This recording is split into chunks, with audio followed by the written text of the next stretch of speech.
ನಮಸ್ಕಾರ ಸ್ನೇಹಿತರೆ, ನಮ್ಮ ಮೈಥಾಲಜಿ ಮೀಟ್ಸ್ ಮೀ ಚಾನೆಲ್ಗೆ ತಮಗೆಲ್ಲರಿಗೂ ಸ್ವಾಗತ. ಈಗ ನಾವು ಹನುಮ ಜಯಂತಿಯ ದೈವಿಕ ರಹಸ್ಯ ವೇದ ಪುರಾಣಗಳಲ್ಲಿ ಇರುವ ಪೌರಾಣಿಕ ಕಥೆಯನ್ನು ತಿಳಿಯೋಣ.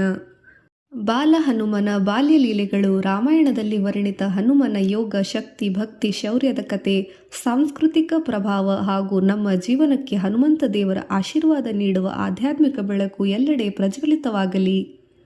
ಹನುಮ ಜಯಂತಿಯ ಪವಿತ್ರ ಜನನ. ಹನುಮಂತನ ಜನನವನ್ನು ತ್ರಿಮೂರ್ತಿಗಳ ಸಂಯೋಜಿತ ಆಶೀರ್ವಾದ ಎಂದು ಶಾಸ್ತ್ರಗಳ ಆಧಾರಿತ ಪುರಾಣಗಳಲ್ಲಿ ಹೇಳಲಾಗಿದೆ. ವೇದ ಪುರಾಣಗಳಲ್ಲಿ ಇದನ್ನು ಅತ್ಯಂತ ಪವಿತ್ರ ಕ್ಷಣ ಎಂದು ಗೌರವಿಸಿ ಆಧರಿಸಿ ಮಾರುತಿಯ ಕಥೆಯನ್ನು ವರ್ಣಿಸಲಾಗಿದೆ. ಪುರಾಣದ ಮೂಲಗಳು. ಹನುಮಂತನ ಜನ್ಮವನ್ನು ಮುಖ್ಯವಾಗಿ ಈ ಗ್ರಂಥಗಳಲ್ಲಿ ವಿವರಿಸಲಾಗಿದೆ. ಶಿವ ಮಹಾಪುರಾಣ, ಪದ್ಮಪುರಾಣ, ಬ್ರಹ್ಮಾಂಡ ಪುರಾಣ, ಸ್ಕಂದ ಪುರಾಣ ಹಾಗೂ ವಾಲ್ಮೀಕಿ ರಾಮಾಯಣದಲ್ಲಿ ಕಿಷ್ಕಿಂಧಾ ಕಾಂಡದಲ್ಲಿ ಬರುತ್ತದೆ. ಈ ಎಲ್ಲ ರೀತಿಯ ಪೌರಾಣಿಕ ಗ್ರಂಥಗಳು ಒಂದೇ ವಿಷಯ ಹೇಳುತ್ತದೆ. ಹನುಮ ಪರಮಶಿವನ ಅಮೃತಾಂಶ. 11ನೇ ರುದ್ರಾವತಾರ. ರಾಮನ ಕಾರ್ಯಗಳನ್ನು ಪೂರ್ಣಗೊಳಿಸುವ ಉದ್ದೇಶಕ್ಕಾಗಿ ಅವತಾರ ಹೊಂದಿದ್ದಾರೆ. ಅಂಜನಾದೇವಿಯ ತಪಸ್ಸಿನ ಕತೆ. ಅಂಜನಾದೇವಿಯು ಹಿಂದಿನ ಜನ್ಮದಲ್ಲಿ ಅಪ್ಸರೆಯಾಗಿದ್ದರು. ಹೀಗಾಗಿ ಶಾಪದಿಂದ ವಾನರ ಮನುಷ್ಯ ರೂಪವಾಗಿ ಜನ್ಮ ಪಡೆದರು. ಶಾಪದ ನಿವಾರಣೆಗಾಗಿ ಅಂಜನಾದೇವಿ ಶಿವನ ತಪಸ್ಸನ್ನು ಮಾಡುತ್ತಿದ್ದರು. ಹೀಗೆ ಪರಮಶಿವನು ಆಕೆಯ ಭಕ್ತಿಯನ್ನು ನೋಡಿ ವರ ನೀಡಿದರು ಮತ್ತು ಶಾಪ ತಾಪಗಳಿಂದ ಅವರಿಗೆ ಮುಕ್ತಿಯೂ ದೊರೆಯಿತು. ಪರಮಶಿವನು ನೀಡಿದ ವರ. ಅಂಜನಾದೇವಿಯ ಗರ್ಭದಲ್ಲಿ ಪರಮಭಕ್ತನಾದ ಮಹಾಯೋಗಿ ಆದಿಯೋಗಿ ಶಿವನ 11ನೇ ರುದ್ರಾವತಾರ ಜನಿಸುತ್ತಾನೆ ಎಂದು ಹೇಳಿದರು. ವಾಯುದೇವರ ದಿವ್ಯ ಅನುಗ್ರಹ. ಶಾಸ್ತ್ರಗಳು ಹೇಳುತ್ತದೆ, ವಾಯು ಪ್ರಾಣಪ್ರದಾಯಕ. ಹನುಮನಲ್ಲಿ ಇರುವ ಯೋಗಬಲ, ಪರಾಕ್ರಮ, ಸ್ಥೈರ್ಯ, ಧೈರ್ಯ, ವೇಗ ಎಲ್ಲವೂ ವಾಯುದೇವರ ಆಶೀರ್ವಾದವಾಗಿದೆ. ದೈವಿಕ ಜನನ.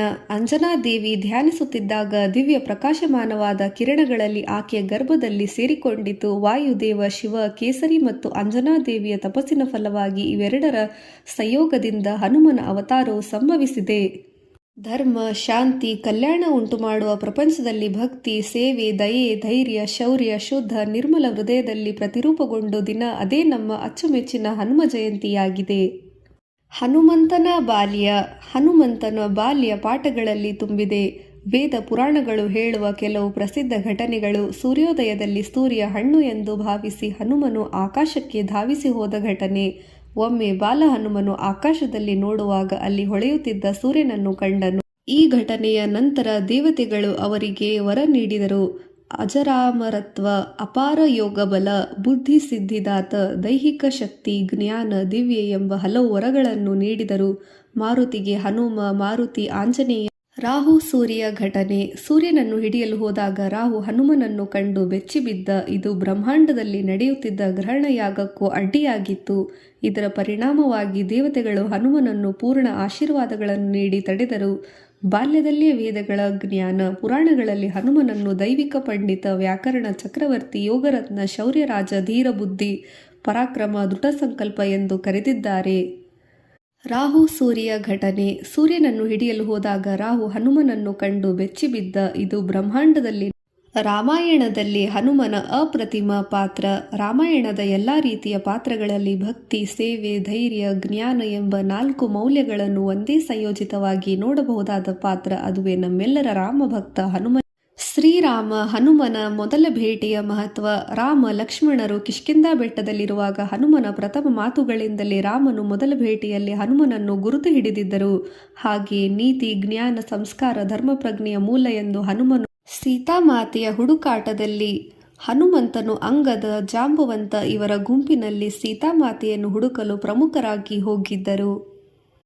ಸೀತಾದೇವಿಯ ಪತ್ತೆ. ಹನುಮನ ಚಿತ್ತ, ಸ್ಥೈರ್ಯ, ಧೈರ್ಯ, ಸ್ಥಿರತೆ ಇಲ್ಲದೆ ರಾಮಾಯಣದ ಕಥೆಯು ಮುಂದುವರಿಯುತ್ತಿರಲಿಲ್ಲ. ಹಾಗೆ ಅವರು ಲಂಕೆಯನ್ನು ಸಮುದ್ರದ ಒಂದು ಸೀತಾದೇವಿಯ ರಾಮನಾಮದ ಸ್ಮರಣೆ ಮಾಡಿ ಲಂಕೆಯನ್ನು ದಾಟಿದರು. ಲಂಕಾದಹನ, ಅಕ್ಷಯ ಮರಣ. ಹೀಗೆ ಸೀತಾಮಾತೆಯನ್ನು ಕಂಡರೇನೋ ಅವರು ತಂದ ಮಾಹಿತಿಯೇ ಯುದ್ಧದ ದಿಕ್ಕು ಬದಲಾಯಿಸಿತು.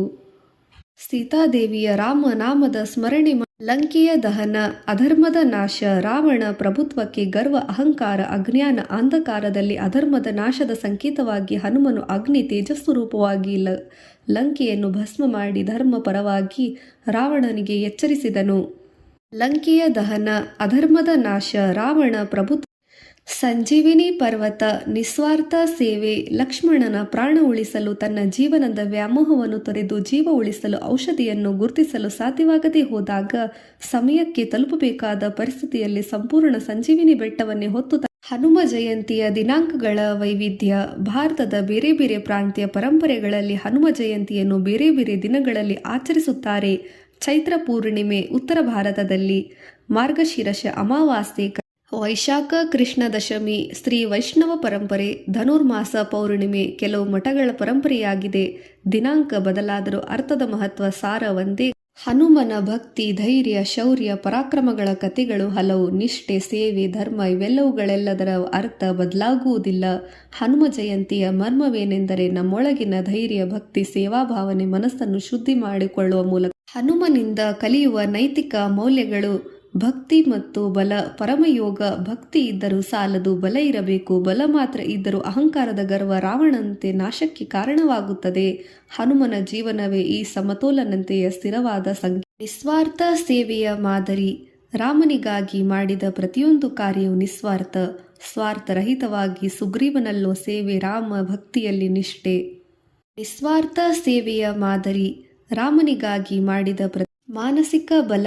ಹನುಮನ ಅತಿದೊಡ್ಡ ಶಕ್ತಿ ಬಲವಾದ ಕಾರಣ ಯಾವುದೇ ಪರಿಸ್ಥಿತಿಯಲ್ಲೂ ಮನಸ್ಸನ್ನು ಸ್ಥಿರವಾಗಿಸಿ ಜೈ ಶ್ರೀರಾಮ್ ಎಂಬ ಘೋಷಣೆಯಲ್ಲಿ ಕಾರ್ಯಾರಂಭ ಮಾಡಿ ಮುಗಿಸುವ ಪರಾಕ್ರಮ ಅಸಂಖ್ಯ. ಹೀಗೆ ಮನಸ್ಸನ್ನು ಹಿಡಿದಿಡುವ ಸಾಮರ್ಥ್ಯ ಹನುಮನಲ್ಲಿತ್ತು. ಮಾನಸಿಕ ಬಲ. ಹನುಮನ ಅತಿದೊಡ್ಡ ಶಕ್ತಿ ಬಲವಾದ ಕಾರಣ ಯಾವುದೇ ಪರಿಸ್ಥಿತಿ. ಸತ್ಯ, ನಿಷ್ಠೆ. ರಾಮನ ಮಾತು, ಹನುಮನ ಜೀವ ಒಂದೇ. ಈ ನಿಷ್ಠೆ ಇವತ್ತಿನ ದಿನವೂ ನಮಗೆ ಅತ್ಯಂತ ಅಗತ್ಯ. ಭಗವಂತನ ಮಾಡುವ ಎಲ್ಲ ಕಾರ್ಯಗಳಲ್ಲಿ ಸಂಶಯಹೀನರಾಗಿ ಒಪ್ಪಿ ನಮ್ಮ ಧೈರ್ಯ. ಹನುಮನನ್ನು ಸ್ಮರಿಸುವವನು ಭಯ, ಭಕ್ತಿಯನ್ನು ಗೆಲ್ಲಬಲ್ಲ ಎಂದು ಶಾಸ್ತ್ರ ಪುರಾಣಗಳು ಹೇಳುತ್ತದೆ. ಧೈರ್ಯ. ಹನುಮನನ್ನು ಸ್ಮರಿಸುವವನು ಭಯ. ಹನುಮನ ಆರಾಧನೆಯ ಆಧ್ಯಾತ್ಮಿಕ ಫಲಗಳು. ಮನಸ್ಸಿನ ಅಶಾಂತಿ ದೂರವಾಗುತ್ತದೆ, ಆತ್ಮವಿಶ್ವಾಸ ಹೆಚ್ಚುತ್ತದೆ, ಧೈರ್ಯ, ಉತ್ಸಾಹ ಉಂಟಾಗುತ್ತದೆ, ಜೀವನದಲ್ಲಿ ಪಾಸಿಟಿವ್ ಸ್ಪಂದನೆ ಹೆಚ್ಚುತ್ತದೆ, ದುಷ್ಟಶಕ್ತಿಗಳು ದೂರವಾಗುತ್ತದೆ, ಕುಟುಂಬದಲ್ಲಿ ಶಾಂತಿ, ಸಮೃದ್ಧಿ ಹೆಚ್ಚುತ್ತದೆ. ಹನುಮನ ಆರಾಧನೆಯ ಆಧ್ಯಾತ್ಮಿಕ ಫಲಗಳು. ಶಾಸ್ತ್ರಗಳು ಹೇಳುತ್ತದೆ, ಹನುಮನ ಸ್ಮರಣೆ ಭಯನಾಶಕ. ಹನುಮನ ನಾಮಜಪ ಪ್ರಾರ್ಥನೆ ಮಾಡಿದರೆ ಅಜ್ಞಾನ ಭಯವೇ ಉಳಿಯುವುದಿಲ್ಲ. ಶಾಸ್ತ್ರಗಳು ಹೇಳುತ್ತದೆ, ಹನುಮನ ಸ್ಮರಣೆ ಸ್ನೇಹಿತರೆ, ಹನುಮಂತನ ಕತೆ ಪುರಾಣಗಳ ಪುಟಗಳಲ್ಲಿ ಬಹಳ ಅಪರೂಪದ ಅದ್ವಿತೀಯ ಕ್ಷಣಗಳು. ಇದು ನಮ್ಮ ಸಂಸ್ಕೃತಿ, ಪರಂಪರೆ, ಧರ್ಮ, ನೈತಿಕತೆ, ಜ್ಞಾನ, ಮೌಲ್ಯಗಳ ಮೂಲ.